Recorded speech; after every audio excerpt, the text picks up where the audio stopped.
Hello everybody, welcome to a video about imperial overstretch and specifically about a modern example imperial overstretch involving the United States of America, the world power, in 2026. As you can see from just this first picture, which is pretty good for just a little it's a historical sort of cartoon where you have imperial overstretch as a cliff, and you can see the Roman Empire, British Empire, and Soviet Union have already jumped off it. But the United States is close, and I'm going to be arguing today. We're going to be discussing, we're going to be discussing. One point we're going to be discussing is I agree that obviously we're going to be discussing about all the different points, but mainly about just they stretch themselves too much. The military bases are too wide. They're in economic debt. They're spending too much money in Iran, 1 billion to 2 billion a day, which is just, and they're just crumbling from the inside, like Rome, especially Rome. And that's a good example from that point of view. And then we're also going to be discussing the disagree. Do you disagree? Because you can put your opinions in the comments, or you can just formulate your own opinion at the end of this video. Do you disagree that the land that the United States is based on, especially the mainland in Alaska is rich in gold and primary resources, and obviously the South states, Texas, have huge amounts of crude oil, and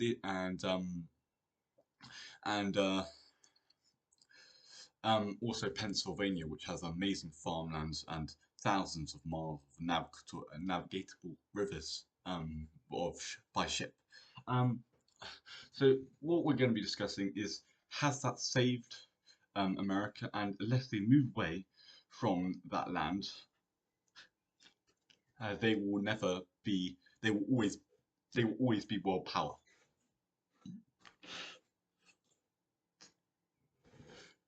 Okay, examples of imperial overstretch. Just quickly, the brackets mean the modern day country where these empires are. So Roman Empire, Italy, British Empire, England, Wales, and Scotland. It was not the United Kingdom because Northern Ireland was not involved, I believe. The Soviet Union, Russia. Okay, now we're going to move on to why.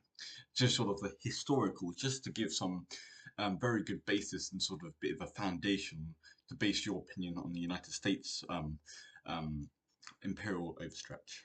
So, I sort of formulating my idea too here, but you have especially Rome, it crumbled from inside. This is the main point in my opinion.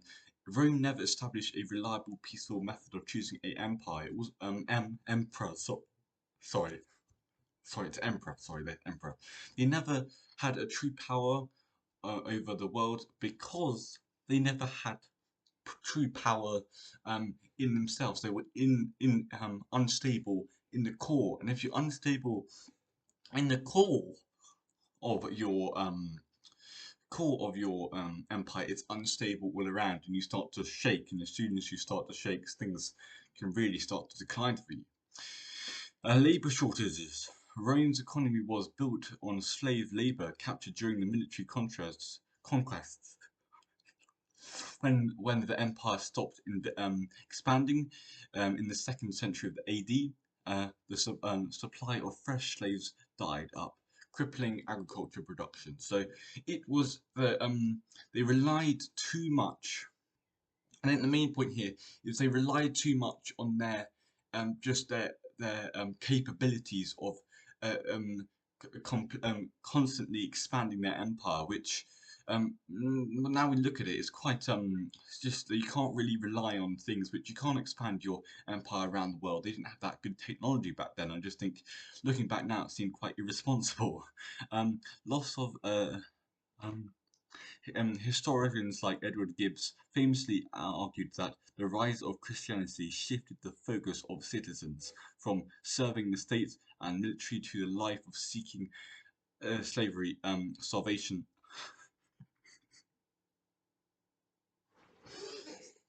Sorry, I didn't mean to say slavery there.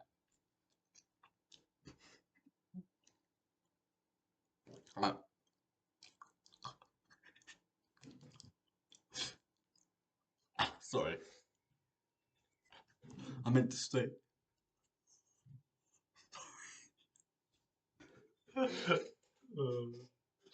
Sorry, I meant to say salvation. Next life. Sorry about that. Sorry. But what? This is the main thing. It's incredible. Absolutely incredible. You have wild cards. Especially these two, the British Empire and Roman Empire, have wild cards. Things that even if you're completely prepared for state world power or ready for imperial overstretch, they can always bite you. Um, um, uh, when you least expect it. This is why this argument here, structural realism, comes into effect.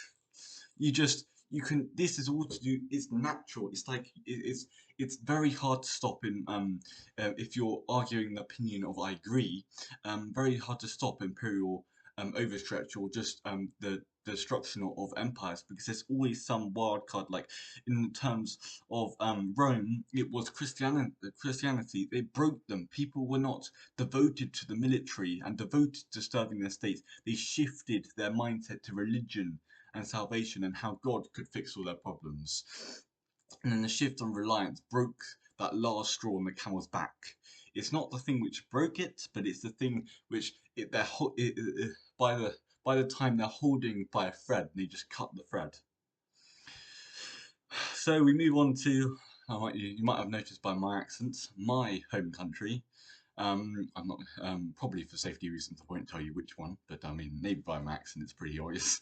Um, one reason why the Great Britain, one reason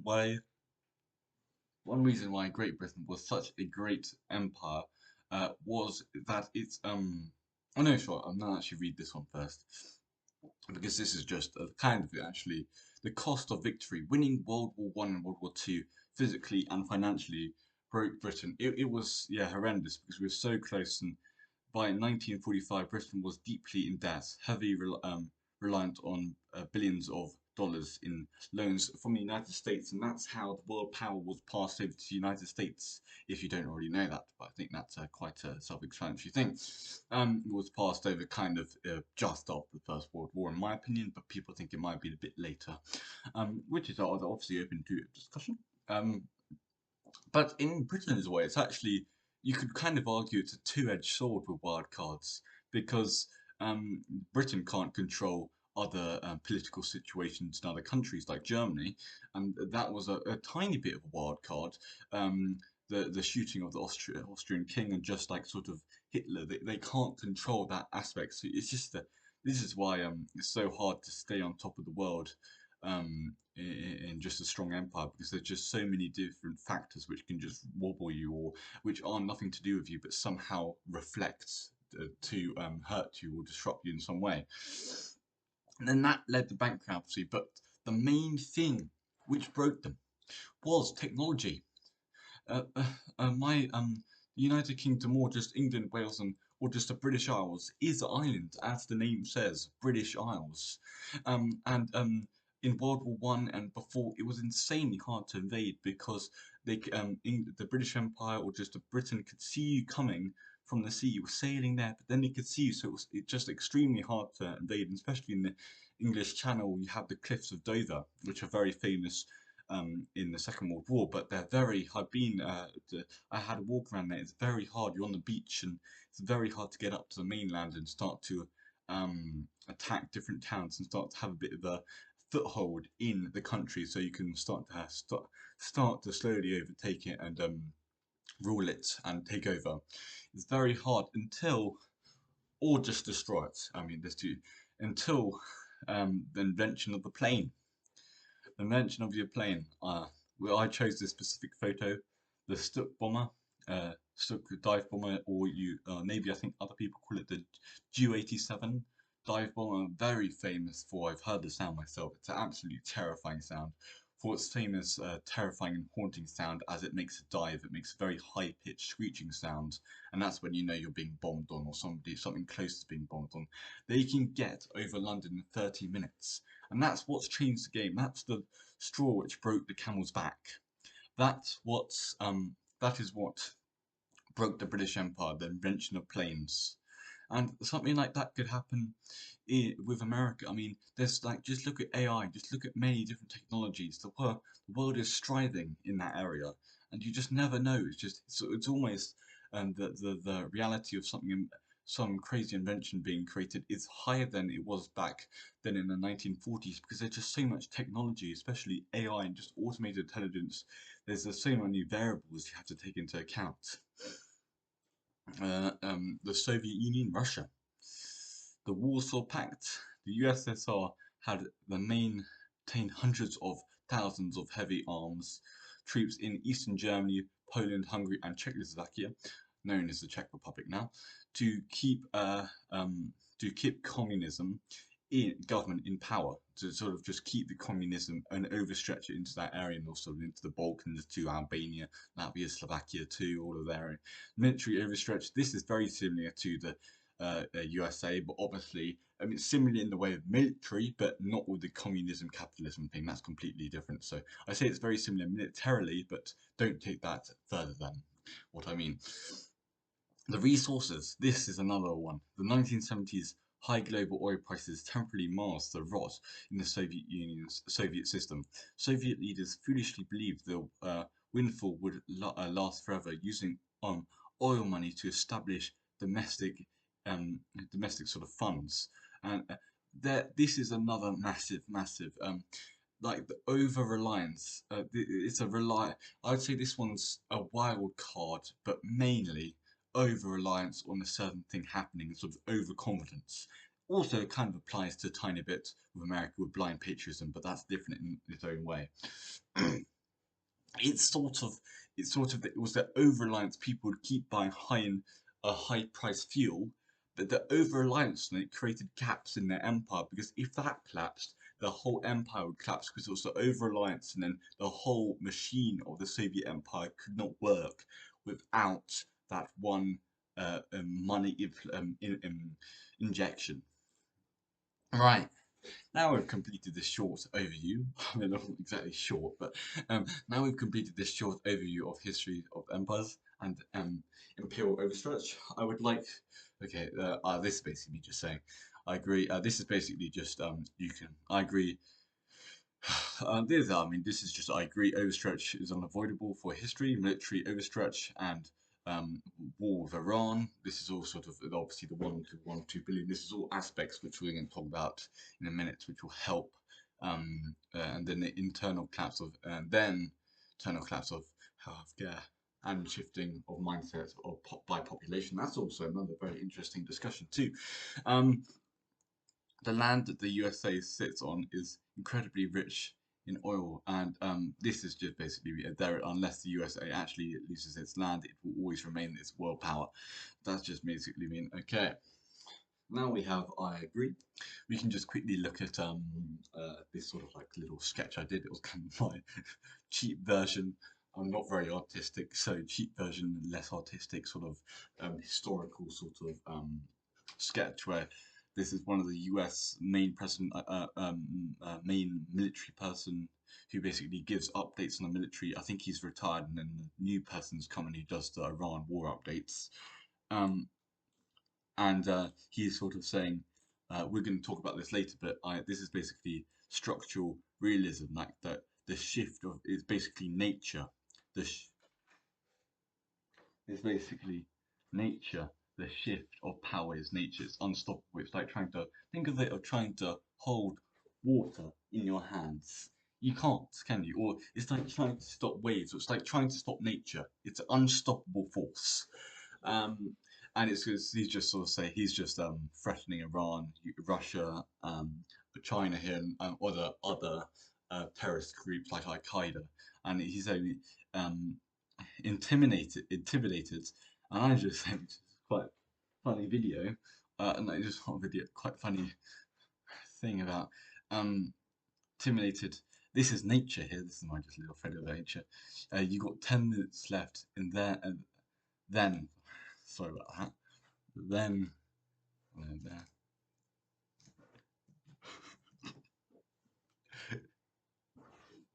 You got 10 minutes left in there. Then it's China's turn. So it's kind of saying it's natural. It's like you can't stop it. It's kind of, I mean, it's obviously not 10 minutes. It might be 10 years, 50 years, but he's got a certain amount of time left in there until something happens. There's a shift in world power. There's a shift in something. I guess we'll just quickly look at the structural realism quickly. This is what structural realism is all about. It's basically just saying the shift in world power is natural, cannot be stopped. Is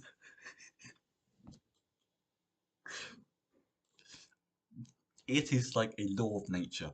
It is like the wind, like trying to hold water in your hands. No matter how hard the USA tries, it will always end up losing, in losing its dominance. Just as the world goes round, nations obviously crumble and new powers are born. Like think about it. I mean, in some ways it's quite. I mean, I agree. I mean, it depends if you agree or not. It's not my personal. I don't have a personal opinion on this, but I'm just saying, in the agree factor, I mean, people in the USA, I can understand it will feel very bad for your country to be not the world power again. But that also brings just the other world powers into play. Brazil, just think of NEEs, new emerging economies. You have Brazil, China is the top one, but then India is another one. China might not have that much time in world power because India's got a booming economy and also it's got a massive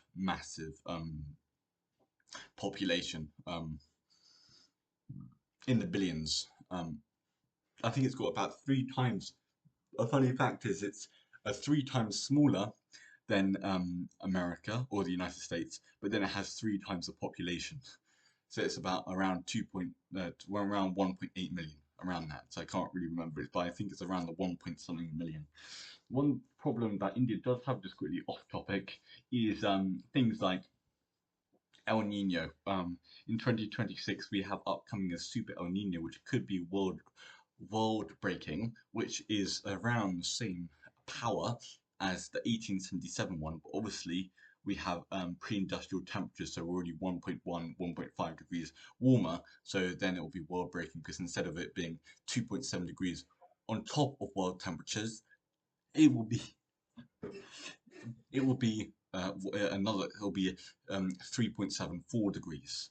So you can see, and that super El Nino in 1877 stopped their monsoon, and that is how they farm, and that's how basically the whole Indian life cycle goes round, the whole Indian ecosystem goes round, and they lost that.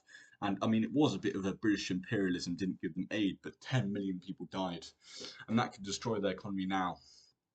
But we're going to carry on with this. History proves that decline is unavoidable. So we're moving to the top of this paragraph now. I had structuralism is done.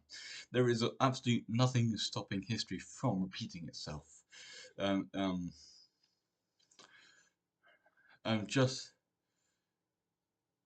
yeah, I'm talking about adding the technology wildcard, like intervention of aeroplanes, factors such as religion or unstoppable forces can emerge. Yeah, things like this. This is why structural realism interlinks with this. There's this stuff which happens, which can just stop. We can just stop a empire. It's already on its last legs, and it's just that last punch or kick which just gets it on the floor. It's the invention of the aeroplane, the religion, which just breaks down.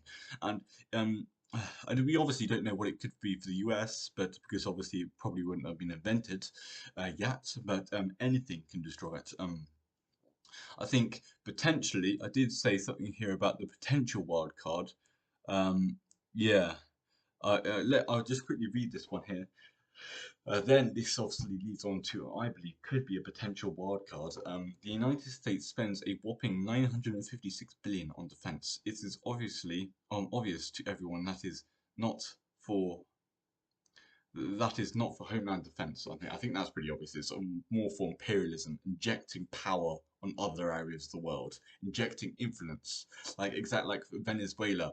And maybe I'm giving this secret away, but it's no secret that American governments have the most influence on Latin American governments, and that might be Venezuela taking the president out and trying to prosecute him in America, even though you can't prosecute a non-American in American court, I don't believe. And that's kind of controlling because then they put in a sort of lady who's more pro-American, and that sort of opens up a on oil in Venezuela to American governments, so, American companies, sorry, American companies. That opens up oil in Venezuela to American companies, and so yeah, we so that's and obviously, to do this, the US maintains a massive um, military on top of a core budget, on top of more, or just on top of the core budget. There's more events like the Iran war, which draws in a massive 1 billion to 2 billion every single day, which I think is ridiculous. Um, and in my opinion, I don't know what the actual real Trump went in there, and I didn't know. There was no real, in my opinion, this is quite a strong opinion, but I believe there was no real threat to America. Trump saying there was immediate nuclear threats um, to America, but I just don't believe that's true. I think they were just trying to go in there to destroy the state because they did not like Iran, the Islamic Republic of Iran. And I think, I think people might be more understanding. I think more understand people are awake to that. And more, I think most people think it was a load of rubbish. Actually, I remember when it first happened, even people in America and all over the world were pissed off, and not to be rude, but yeah, pissed off with Donald Trump for making the most stupidest decision. Look where that's ended up. Here in Europe, we've had massive decrease in oil prices, a massive increase in flights disruption because all the oil in the EU's oil for aviation oil comes from the Strait of Hormuz, and it's going to be terrible for any holiday makers in Europe and from the UK. And obviously, it's destroyed.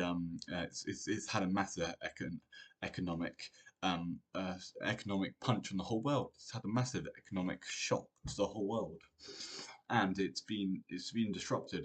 I mean, Donald Trump obviously did not realize how resistant and obviously how hard Iran is, and how resistant, and they're not going to fall easy like Venezuela or other countries like Panama or smaller countries they've invaded.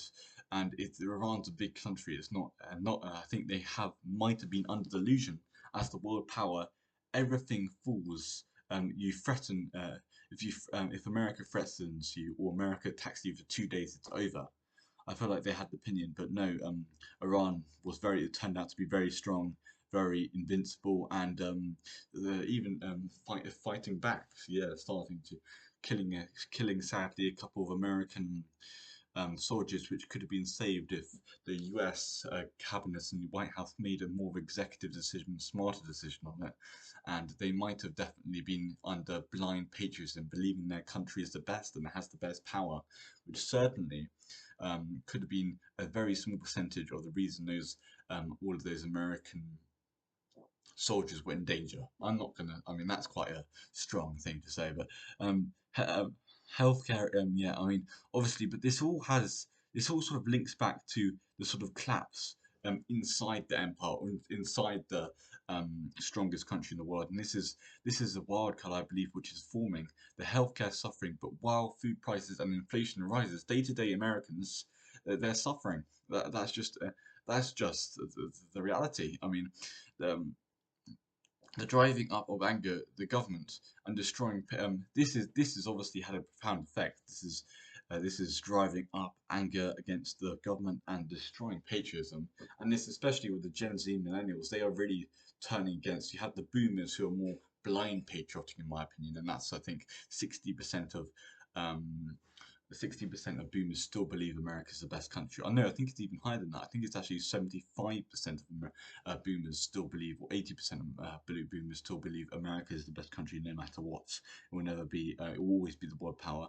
40% of Gen Z and millennials think that China will be the world power in 20 years, which I think is very probable too.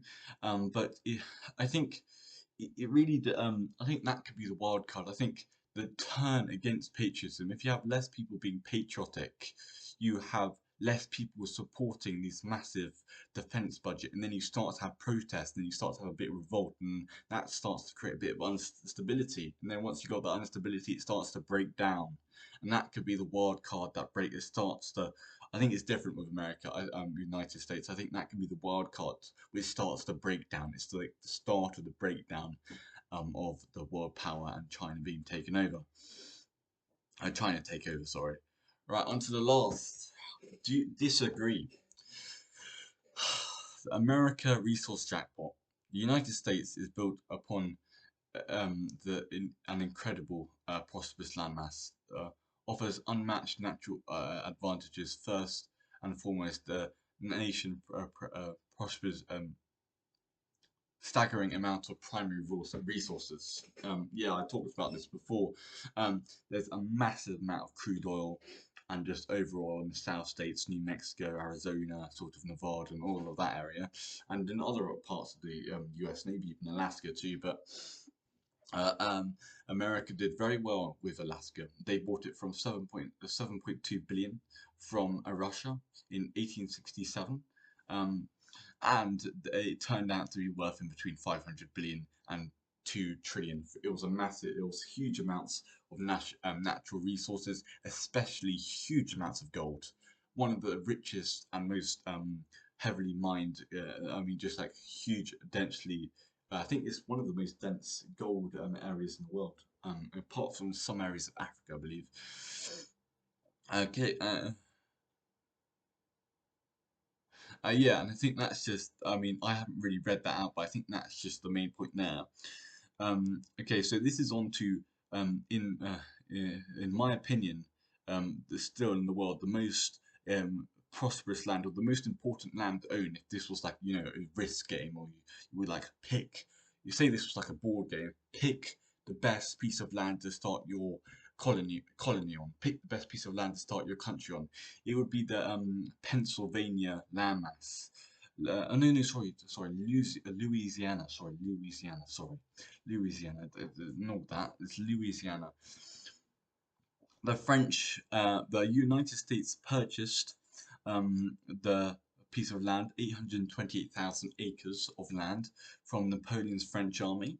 But it wasn't actually Napoleon's French army. That was a long time ago. That was in the 1700s. This is in the 1800s. So, and most people do believe France sold that piece of land to basically piss off the British Empire, because they were trying to sort of gain back control from the United States, and that sort of helped them get there.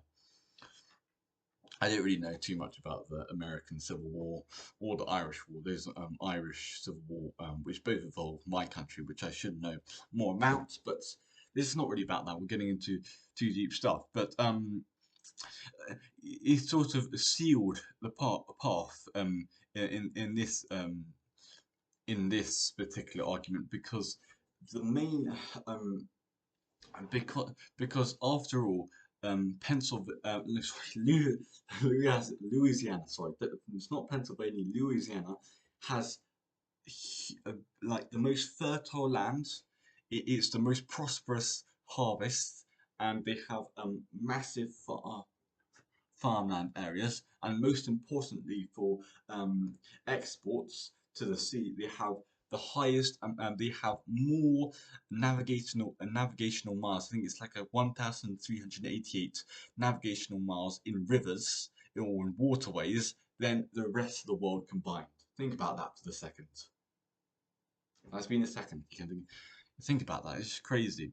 And one more point we're going to look at, but this is not as much of a strong point. This is just basically about the Ice Age. The Ice Age, ice came down from the north and froze North America and Europe. And obviously, Europe and North America have deep sea ports. This is why America also have such a strong trading, because they can just get the ships in right next to the land very easily. So can Europe. So it's not as much as a selling point, because uh, other areas of the world can indeed do that. But it does stop areas like Africa and South America doing well, because places like Brazil, India, or especially a good example is China. In the South China Sea, they don't have very good deep sea ports there. The only good ones are in the Indian Ocean, so they had to create a motorway through the Himalayas, through North China, and then into sort of northwest China, through the Himalayas into Pakistan. Pakistan gave them a license to start a port there, and it's just super expensive to transport it all that way with trucks, and the whole road costs a lot of stuff. And that also, this is the problem obviously with inland countries, who is hard for them to trade because they have to create perfect political relationships with that government. Because if they lose the government or fall out with that government, they lose their access to the sea, and then therefore they lose their trading route to the world. And this is basically solidizing the main point of America could only not be the world power if they lose their land, which is impossible. So what the main point is that if this is basically America always going to be the world power. So I hope you enjoyed this video, and hopefully, I believe hopefully I'm kind of counting this topic to become a bit more heated over the um, over the next couple of years and months, which will obviously pile on hopefully a couple of views. If you enjoy it, please like, and please post your comments and opinions in the comments, and I would love to hear them. But if you don't want to post it, just you can formalize your own opinion in your head, and hopefully next time on Open Your Mind, you can hopefully we're going to be doing an El Nino video, which I think it's actually better. I might just do that tomorrow or maybe on Saturday because that's going to be getting a lot of views coming up to this record-breaking Super El Nino. So pay attention to this. I know this is like my second video, so I don't think anybody's going to be subscribing. So bye. Bye bye. Have a nice day.